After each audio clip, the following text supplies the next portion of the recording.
ಇವತ್ತಿನ ಕ್ಲಾಸಲ್ಲಿ department wise ಎಷ್ಟು ಎಕ್ಸ್ಪೆನ್ಸಸ್ ಮಾಡಿದ್ದಾರೆ ಅಂತ ಚೆಕ್ ಮಾಡೋಣ. ನನಗೆ ಫಸ್ಟು ಯೂನಿಕ್ ಆಗಿರೋಂಥ ಡಿಪಾರ್ಟ್ಮೆಂಟ್ಸ್ ಬೇಕು, ಬಿಕಾಸ್ ಯಾಕೆ ಅಂದರೆ ಇಲ್ಲಿ ಡಿಪಾರ್ಟ್ಮೆಂಟ್ಸು ತುಂಬ ಸರಿ ರಿಪೀಟ್ ಆಗಿದೆ. ಸೊ ನನಗೆ ಯೂನಿಕ್ ಡಿಪಾರ್ಟ್ಮೆಂಟ್ಸ್ ಅಂದರೆ ಯೂನಿಕ್ ವ್ಯಾಲ್ಯೂಸ್ಗೆ ನಾನು ಯೂಸ್ ಯೂನಿಕ್ ಅಂತ ಒಂದು ಫಾರ್ಮುಲಾ ಯೂಸ್ ಮಾಡ್ತೀನಿ. ಸೊ ಯೂನಿಕ್ ಓಪನ್ ಬ್ರಾಕೆಟ್ ಆ್ಯರೇನ ಚೂಸ್ ಮಾಡಿ ಕ್ಲೋಸ್ ಬ್ರಾಕೆಟ್ ಎಂಟರ್. ನಿಮಗೆ ಇಲ್ಲಿ ಯೂನಿಕ್ ಆಗಿರೋಂಥ ಎಲ್ಲ ಡಿಪಾರ್ಟ್ಮೆಂಟ್ಸ್ ಕೂಡ ನಿಮಗೆ ಸಿಗುತ್ತೆ. ಸೊ ದೆನ್ ನನಗೇನು ಬೇಕು, ಇಲ್ಲಿ ಎಕ್ಸ್ಪೆನ್ಸಸ್ ಬೇಕು, ಹೌದಲ್ವಾ? ಸೊ ಎಕ್ಸ್ಪೆನ್ಸಸ್ಗೆ ನಾನು ಏನು ಯೂಸ್ ಮಾಡ್ತೀನಿ, ಅಲ್ಲಿ use a formula called SUMIF ಅಂತ ಯೂಸ್ ಮಾಡ್ತೀನಿ. So SUMIF open bracket. So ಇಲ್ಲಿ ರೇಂಜ್ ಅಂತಂದರೆ I have to select departments, ಇಲ್ಲಿ ನಾನು ಲಾಕ್ ಮಾಡ್ತೀನಿ. ಬಿಕಾಸ್ ಯಾಕೆ ಅಂತಂದರೆ ಈ ರೇಂಜ್ ಎಲ್ಲ ಡಿಪಾರ್ಟ್ಮೆಂಟ್ಗೂ ಕೂಡ ಸೇಮ್ ಇರುತ್ತೆ. ಆ ರೀಸನಿಂದ ನಾನು ಇದನ್ನು ಲಾಕ್ ಮಾಡ್ತೀನಿ. ಇಲ್ಲಿ use F4 to lock it.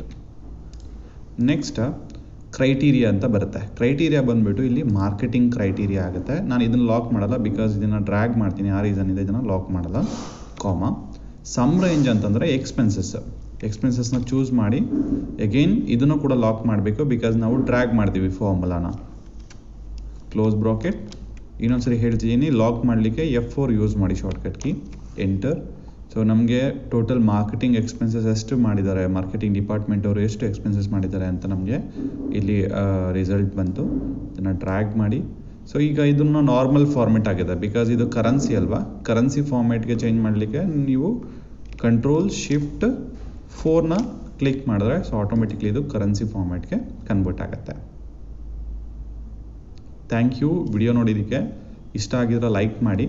In case ಏನಾದರೂ ನೀವು ಎಕ್ಸೆಲ್ನ ಕಲಿಬೇಕು ಆಫ್ಲೈನಲ್ಲಿ ಅಂತಂದರೆ GTech ಹೊಸಕೋಟೆಗೆ ವಿಸಿಟ್ ಮಾಡಿ. ನಾನು ಕೆಳಗಡೆ ಕಾಂಟ್ಯಾಕ್ಟ್ ನಂಬರ್ನ ಕೊಟ್ಟಿರ್ತೀನಿ, ಇವತ್ತೇ ಕಾಂಟ್ಯಾಕ್ಟ್ ಮಾಡಿ. Thank you.